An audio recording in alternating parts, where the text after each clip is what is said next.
I appreciate the space, my brothers. There it is. All I'm right. not sure how I ended up in a black space. Yeah. But I appreciate the space. You're here. You're here. I'm here. Yeah. I'm in Chicago. Okay. And Chicago has a unique place in like the labor history of black people. And I'm a historian of economics. Yeah. And my specialty is like Civil War economics, and particularly how Chicago and the North like participated in that. And the more you look into like how white America kept black people down through economics, and then today how white people say there is no such thing as systemic racism, like you can't even believe that like white people do it with a straight face. Right. Right. I mean, you can't even like, and in Chicago, and then like you go around the world and you look at where there's things called like in California, they had rules that were like you couldn't sell your land to black people. Yeah. Yeah. And they were written in to laws all across the country. Yeah. And then we pretend it didn't happen. And then you go to the next stage of that of like mass ripping off of black people. You look at all the interstates that are like that ripped off, like we just bulldozed black neighborhoods all over the country in the name of 1950s interstate America. Right. Right. So between like all these laws and like white America, we don't want to even pretend that any of these things even happened. Yeah. And then when you look at like credit scores and all these things of like how like over and over black people are like discounted, and then no one wants to pretend. Welcome to the Aboriginal Channel. This episode will be part 2 to America's White Slaves, and I will be reading out of the book White Cargo to get a better understanding of how and when the institution of white slavery in America began. In the previous video, I talked about how Chief Justice Poofam was attempting to colonize the Irish estates in Munster, but wasn't able to in the 1580s. So right here it says the experience in Munster did not deter Poofam from such scheme, and his lordship was soon propelled towards the far more ambitious project of colonizing America. He was now in his late 50s, so why did the New World consume him in the last years of his life? The avarice or avarice means extreme greed. So the extreme greed of a rapacious old man, rapacious means aggressively greedy. So the extreme greed of a aggressively greedy old man certainly played a part. But for Poofam, it was also about the pursuit of a dumping ground for the criminals that even he, the draconian law officer, could never eradicate. So they wanted to get rid of the criminals from where they live. So right here in this passage is talking about King James. King James was basically a homosexual. So it says, sometime in 1617, rowdy youths began to make a nuisances of themselves at the court.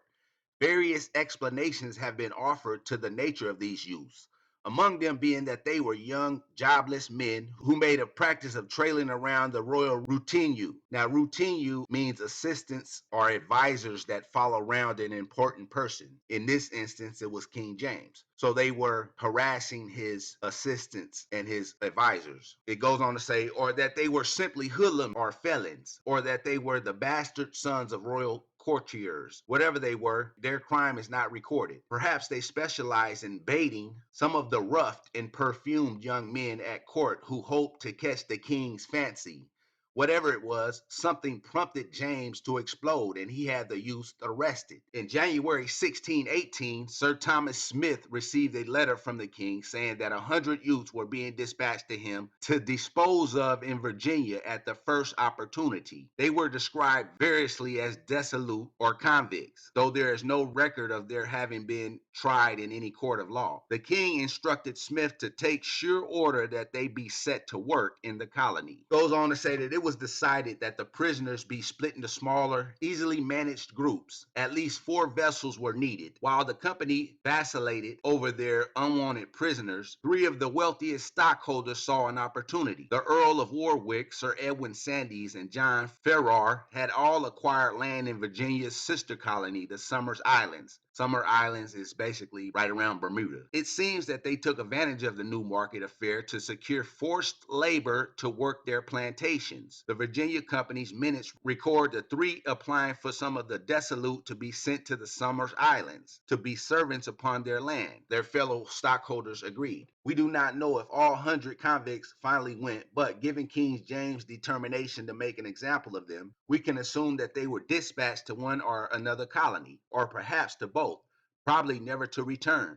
The door was opening to the transportation of Britons unwanted to America. The first to come flooding through were street children. It says the roundups began on 8 August when constables seized 3 boys and a girl and lodged them in Bridewell. They were told that they had been judged vagrant and by court order were being held for Virginia. Over the next 6 months, another 108 boys and 28 girls aged between 8 and 16 years old were brought in to join them. The following February, they were lined up in Bridewell so that representatives from the Virginia colony could take their pick and the shipments began. The first 100 children arrived in America around Easter time, 1619, 4 months before the arrival of a shipment of black slaves that has attracted more attention than any other and which we'll examine at the end of the chapter. It says another 100 followed, then another shipment and another. Most of the children would die before they reached adulthood. Now, why would they need to bring 20 some odd Negroes 4 months after bringing all these kids to the 1 or 2 plantations that they had? If you go back to the last video, you'll see that they hired Indians to control these youth who they couldn't even control in their own land. So if you bring hundreds and hundreds into an area, you will see that they won't work for you because they outnumber you. But when you bring in these American Indians to control them, so that's my conjecture, is that the 20 some odd Negroes was Indians from the Caribbean who were brought up to control and get the plantations, get the white slaves together. It says the idea of transporting vagrant children had been floated in the early days of Virginia when the company first came under pressure to provide a faraway dump for the unwanted. Hugh Lee, the English consul in Lisbon, moted it in 1609 in a letter to Thomas Wilson, secretary to the king's chief minister, Robert Cecil. Lee's reports usually concerned the suspected plotting of English Catholic refugees in Portugal. Child labor was a novel thing. Lee had been watching a fleet of carracks, manucure, whatever that word means, into the Tagus estuary one morning when he realized that they were packed with children. He started asking questions and discovered that boys and girls as young as 10 were being transported to the East Indies to work on the plantations. The theory was that young bodies would acclimatize better than adult bodies to the searing heat of the tropics. Then right here it says that the consul suggested that England take a leaf from the Portuguese book and try child labor in its own colony. It were no evil course to be followed in England for the planting of inhabitants in Virginia. So they were planning on taking kids and criminals to inhabit the colonies and to work as slaves on the colonies. So here's another passage from the book, White Cargo. It says, under the poor law, a parish could get shot of some of its poor children by forcibly apprenticing them in another parish a few miles away. So this is what they were doing in England. Though it is thought only small numbers were ever involved, which is a lie. What was now proposed was very different. A mass street roundup ending on the other side of the world.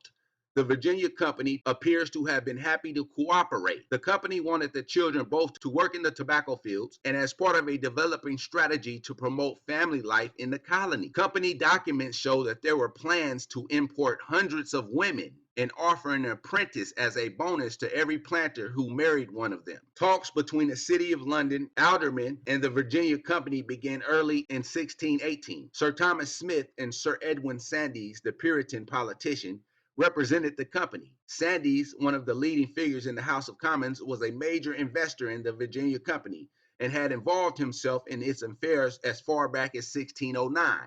He generally played a background role, but after 1615, when Sir Thomas Smith's health began to deteriorate, Sir Edwin became much more prominent in company affairs, deputizing for Sir Thomas when the great merchant was absent. Now, this talks about how the headwright began, how the company and the people involved with transporting the criminals and the vagrants or the poor and the children to the Americas, how they were getting money for each one. It says, after weeks of haggling with the Lord Mayor, agreement was reached on the street children. The city would pay the company £5 a head to take them off its hands and ship 100 out to America as apprentices. It was agreed that all children would have to be between 8 and 16 years of age and have been born in London. Now, right here it says the agreement with the city gave the company carte blanche in deciding how to dispose of the children. One document stated that the children will be apprenticed in such trades and professions as the company shall think fit. Another required the children merely to be employed in some industrious courses.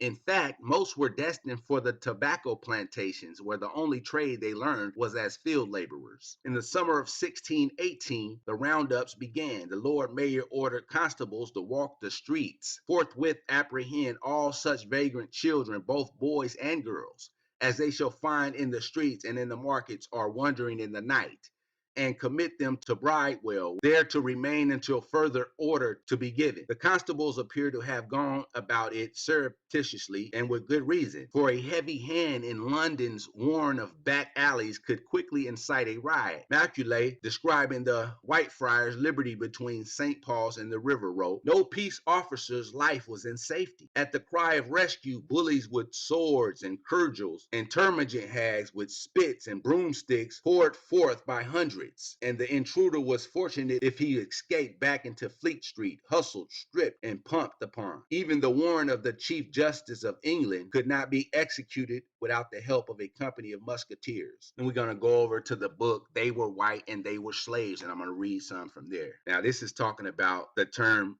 servant or indentured servitude. It says the implication being that the enslavement of whites was not as terrible or all-encompassing as Negro slavery, but constituted instead a more benign bondage, that of servitude. Yet the terms servant and slave were often used interchangeably to refer to people whose status was clearly that of permanent lifetime enslavement. An account of the English sugar platicons in the British Museum, written circa 1660-1685, refers to black and white slaves as servants. The colonies were plentifully supplied with Negro and Christian servants, which are the nerves and sinews of a planticon. In the North American colonies in the 17th and 18th centuries, and subsequently in the United States, servant was the usual designation for a slave. The use of the word servant to describe a slave would have been very prevalent among a Bible literate people like the colonial Americans.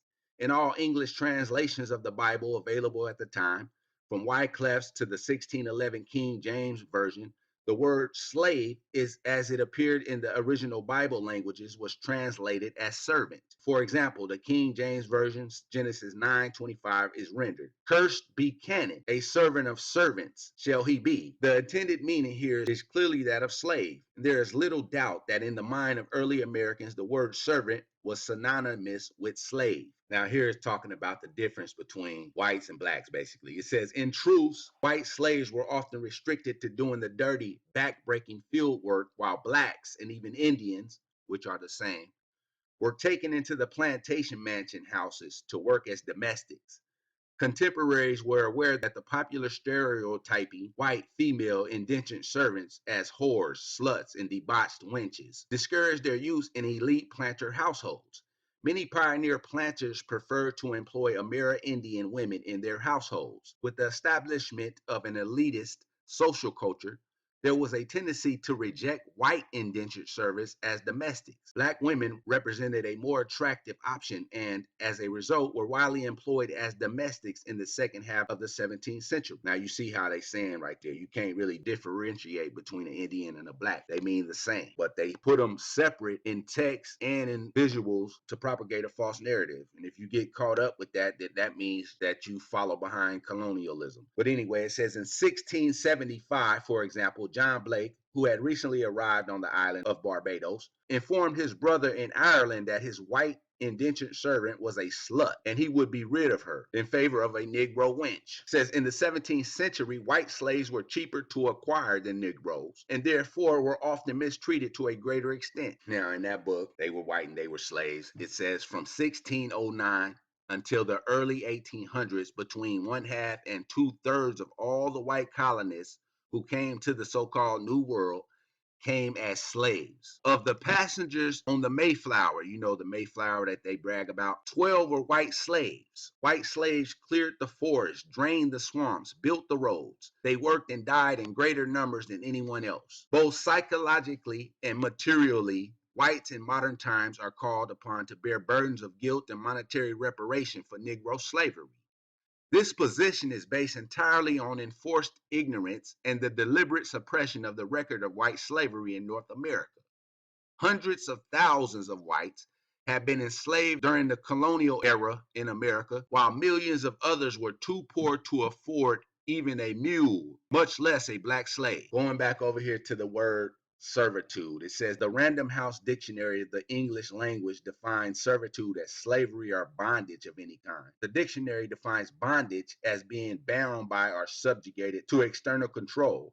It defines slavery as ownership of a person or persons by another or others. Hundreds of thousands of whites in colonial America were owned outright by their masters and died in slavery. They had no control over their own lives and were auctioned on the block and examined like livestock, exactly like black slaves, with the exception that these whites were enslaved by their own race. White slaves found themselves powerless as individuals, without honor or respect, and driven into commodity production, not by any inner sense of moral duty, but by the outer stimulus of the whip.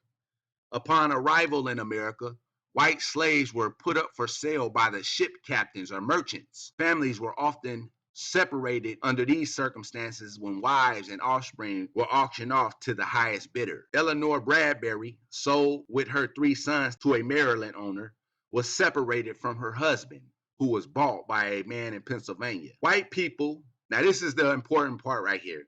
White people who were passed over for purchase at the point of entry were taken into the back country by soul drivers who herded them along like cattle to a Smithfield's market. Now, who lived in the back country? Those whites for whom no buyer could be found even after the marketing them inland were returned to the slave trader to be sold for a pittance. Now, who was inland? Who lived inland when they took those whites whom no buyer could be found, even after marketing them inland? Who lived inland?